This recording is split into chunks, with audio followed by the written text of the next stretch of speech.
I'm going to start this week with a verse that has something to do with the overall videos I'm doing right now, maybe not specific to this one, other than the fact that this was one of the most important verses to me during my time in prison. Do not fear, for I am with you. Do not be afraid, for I am your God. I will strengthen you. I will help you. I will hold on to you with my righteous right hand. That's Isaiah 41:10. And it's a verse that just became incredibly important to me when I was away. It's something that had a huge impact, played a large role in certain times when I was in prison that maybe I'll get into in another week. So last week I ended up at the point where I was heading off to prison. It's an interesting time in our lives to really look back on. It's not something we'd obviously ever want to do again. And there were times of going through it probably felt like it would never end. But overall, it wasn't the worst possible experience we could have gone through. Like the first 2 months that I was in prison, I think were the absolute worst for me, and that's what I'm going to focus on here tonight. We had no contact, Christy and I, between each other than handwritten letters. There's a process of getting phone numbers approved and visits approved, and nothing goes fast with the prison system. So we were writing letters back and forth. This actually kind of became kind of fun at times, something we could look forward to, getting the mail each day and getting updates, but it was also incredibly frustrating. It's hard to put into words and really explain what it's like being in prison.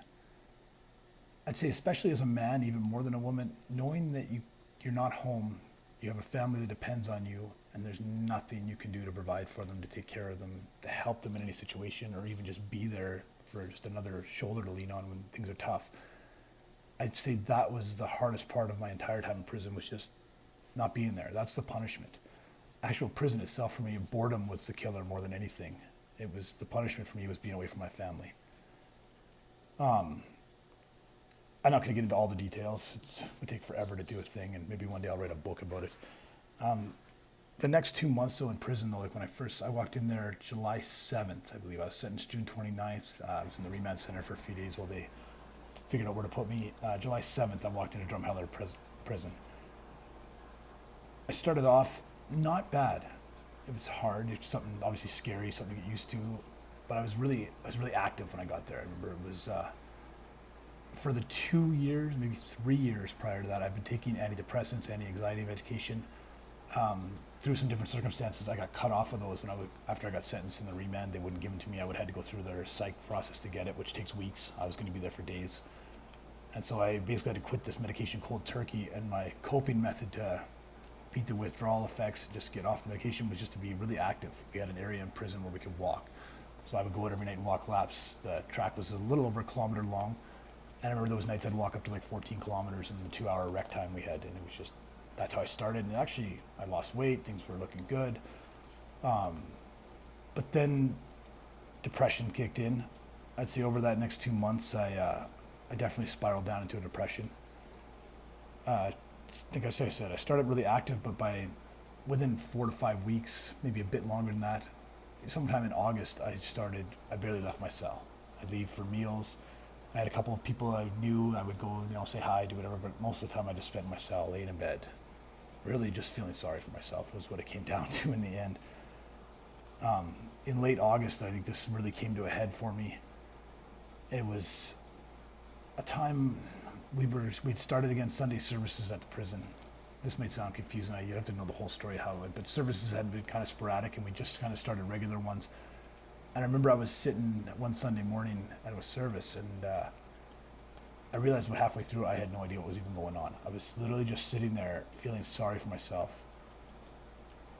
So I started thinking about what was going on, where I was at, because man, I was struggling. Like, I realized my prayer life had devolved into a place where all I was really doing was just begging God to get me out of there. I would literally fantasize about situations that would arise, and I'd get pulled back to court and said, oh, it was all a mistake, and you'd go home. And mentally, I just wasn't in a healthy place. Like, and you got to remember, at this point, I'm less than 2 months into a 4-year prison sentence. And we knew going in, we'd done the math, we knew there was a very good chance I'd spend less than a year in actual prison, but there was a chance I could spend a lot longer too. And I'm not quite 8 weeks in, and I'm falling apart. I didn't think I could make it through the next week, let alone the next couple of years. And like I said, I realized my prayers were just literally these desperate pleas to get me out of here, make it stop.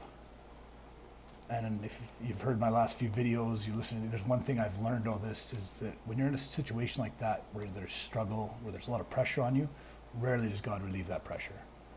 It's there for a purpose. Generally, he's put it there, I would say, and he uses it for his purpose to draw us to him, to teach us that we have nothing to do, we can do in our own strength. He uses that to show us the way to him.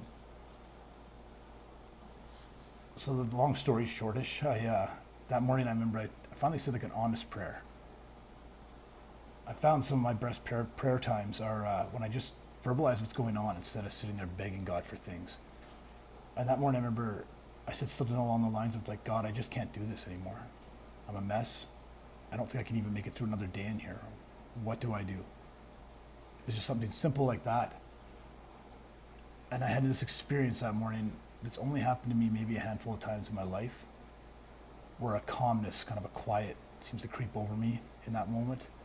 And it's almost like you can feel God as like a physical presence with you. It's something that's hard to put into words, but if you've ever experienced something, you'll know exactly what I'm talking about, if you've experienced anything like that. And as I sat there, I remember this verse came to mind. This is one of my favorite verses in the entire Bible, but it's something I hadn't thought of for a very long time. And it's simple, it's Psalm 46:10. Be still and know that I am God. It's a verse I learned very early on as a Christian, and it's I don't know what it is with that verse that always just really spoke to me. It's got a quieting effect on me that I just loved the thought of just be still, know that he is God. Shut it down. I'm someone who my thinking can spiral out of control very quickly, with racing thoughts and fantasies, as I was explaining earlier. And so in that moment I did. I was just still.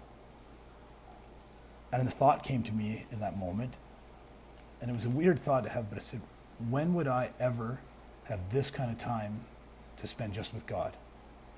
When would I ever just be alone with him, if that makes sense? It may sound strange. Sure, we can make time to pray anytime. But I had this time laid in front of me, and I had a choice of what I could do with it. I could continue on the path I was on. I could sit there, feel sorry for myself, keep focused on these horrible circumstances and struggle, and really just go nowhere. That was not good for me. Or I could turn my focus back to God. Take the time to just throw myself into studying and reading and just being with God. You know, at home I've got a wife, kids, job, and God is obviously a huge part of all of those things in my life because I've made him a huge part of those things in my life. But this was time when I really had nothing else to do. Like, prison's boring. And so like I said, I could keep all my focus on the circumstances I was in, or I could turn that focus back to where it belonged. So when I made the choice, it seems obvious when you look back at it, a new strength just seemed to come with it. That same day, like that quick, things started to change. After that service, I did something it even ended up actually changing my life a little bit. I hung around the chapel and I found these introductory Bible study lessons that were on a wall I hadn't noticed before. So I grabbed a few of them, took them back to my room, and it was something I just started doing daily. Really basic introductory Bible studies, like kids have been in Sunday school for a few years, could probably answer most of the questions, but they kept me in the Word.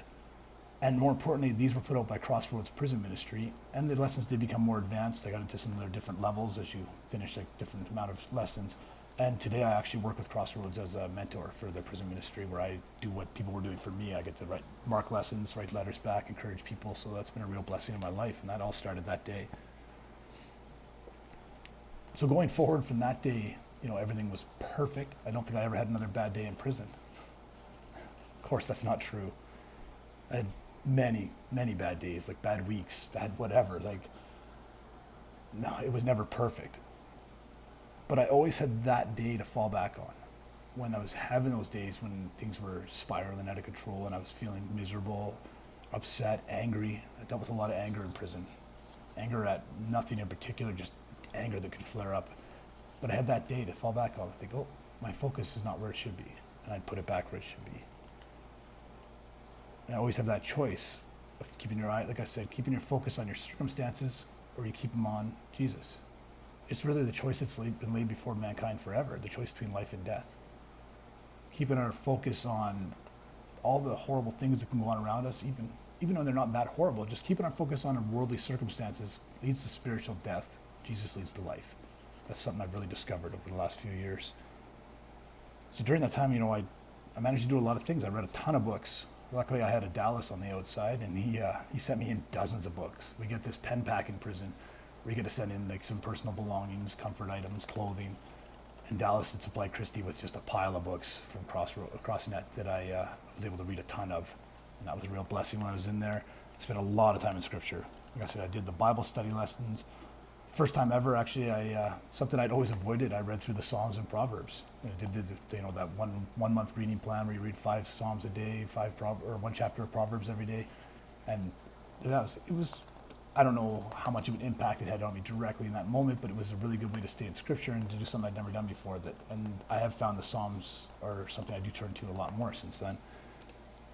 What else did I do?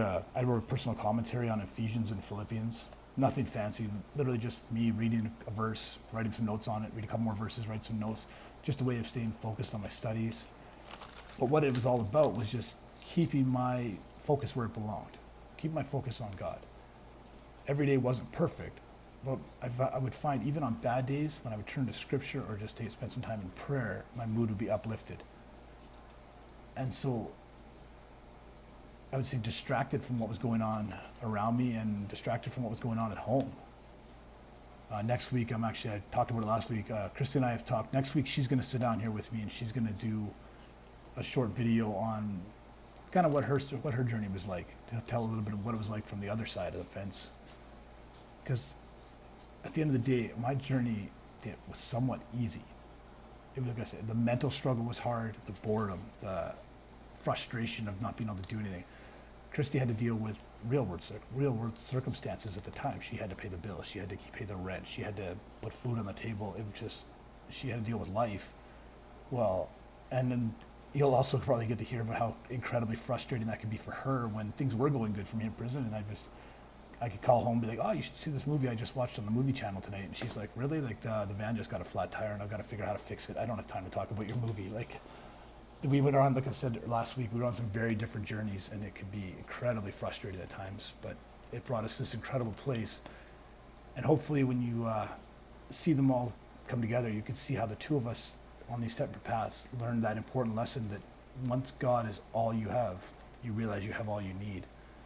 And we both learned to have this utter dependence on God in our lives that's carried us for a very long time now and has literally changed our lives. It's changed everything about our lives, every aspect of it. And then the week after that, I'm going to come back with one more video about life in prison. I'm going to tell the story of Easter in 2017. It was an interesting time in prison. You'll hear a little bit about my relationship with the prison chaplains and how that devolved into something nasty. And what God did with Easter 2017 that was somewhat amazing. It was a really interesting time. So yeah, I'm going to spend a video just on that in 2 weeks. And then let's wrap up this prison stuff and move on to some cheerier topics, if you will. But like I said, I hope all these come together and they really show our story of what God has done in our lives and how we've come to depend on Him through this journey. Because it really has been, as hard as the journey has been, sometimes I wonder if it could have come about any other way. If the blessings we have in our life and all these good things now would have come about if we hadn't gone through these circumstances. Something, they happened, so it's really not worth spending too much time on it. Anyway, I will see you guys next week, and I look forward to sitting down with Christy and having her tell some of her story.